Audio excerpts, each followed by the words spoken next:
Losing your $350 magnet while magnet fishing can definitely ruin your week. Oh, that's holding on to something. Oh, pull from a different angle. Holy. Wow. That ain't moving, guys. Alright guys, I got my spare rope. I'm gonna see if I can attach it and then walk to the other side and pull from there.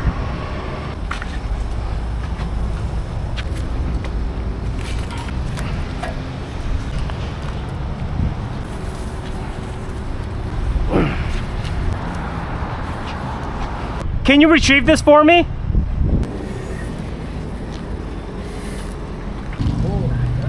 And then the inevitable happened. Well guys, it's time to say goodbye to my most expensive magnet.